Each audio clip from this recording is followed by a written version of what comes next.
Yesterday we worked with introducing exponential functions, understanding what they are, and then finding things like the multipliers for growth and decay and evaluating. Today we're going to focus on graphing. As you recall, yesterday I showed you this graph. You should have written, probably, I don't know if you wrote it down yesterday or not. Please make sure you get it down today. We talked about how we can go 0, 1, 2, 3, -1, and -2 for our values. If we go 0, that means y is equal to 2 to the 0 power, which is 1, and 2 to the first, which is 2, 2 to the second, which is 4, 2 to the third, which is equal to 8, because I substituted my x values in for that x, which is my exponent or power. Here we said this is 2 to the negative first, which is equal to 1 over 2 to the first, or 1/2.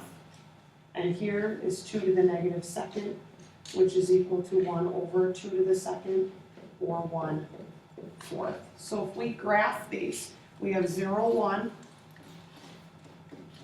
we have 1, 2,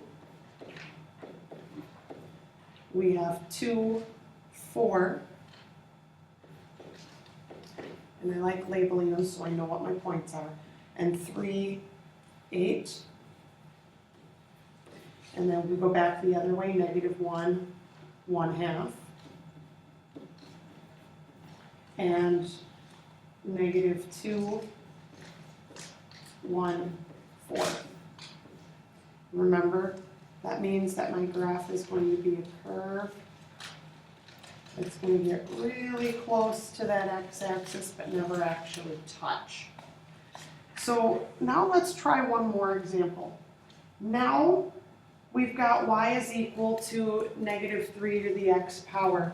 This is going to multiply last. It's not -3 in parentheses to the x power, it's the negative of 3 to the x.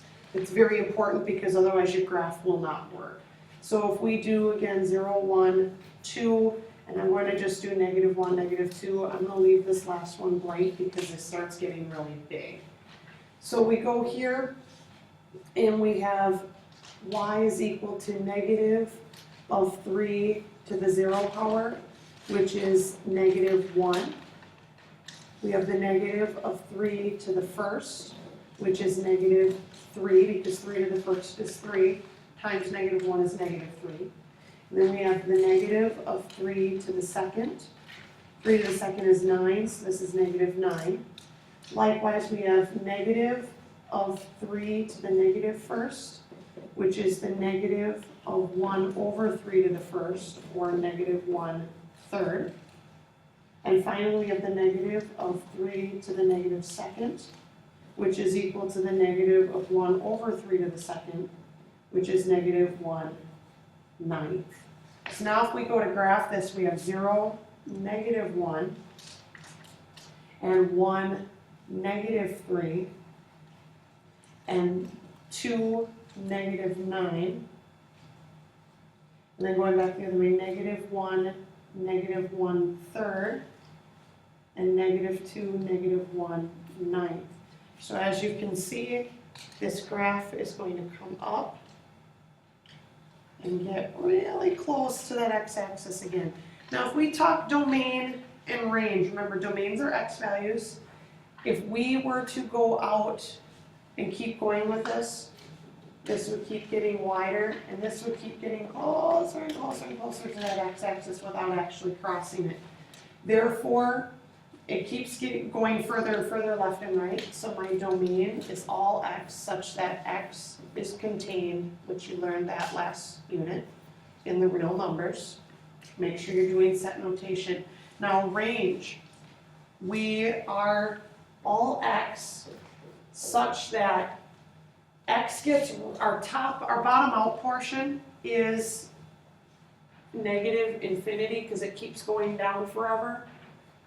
But that x is going to be greater than -infinity, but less than 0, because it doesn't actually touch 0, and so that's why we say strictly less than. trying one more example.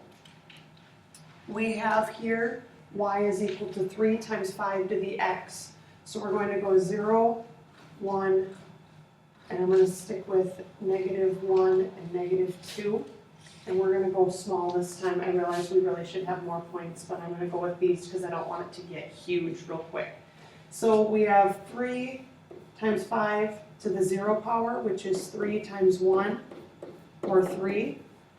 And then we have 3 times 5 to the first power, which is 3 times 5, or 15. And as you can see, it's already getting big. We have 3 times 5 to the -1 power, which is 3 times 1/5, or 3/5. And 3 times 5 to the -2 power, which is 3 times 1 over 5 squared, which is 3 times 1 over 25, which is 3/25, which is really tiny. So if we graph this, 0, 3, 1, 15, so if we go up, here's 10, 11, 12, 13, 14, 15, and then we go -1, 3/5, and -2, 3/25. So as you can see, this gets really steep, really fast. And our domain, again, still all x, such that x is within the real numbers. And our range is going to be all x, such that x is greater than 0, but less than positive infinity. And so your job now is going to be to graph this exponential function, y equals 2 times 2 to the x power, and give me the domain and range. And as always, bring your questions with you to class tomorrow.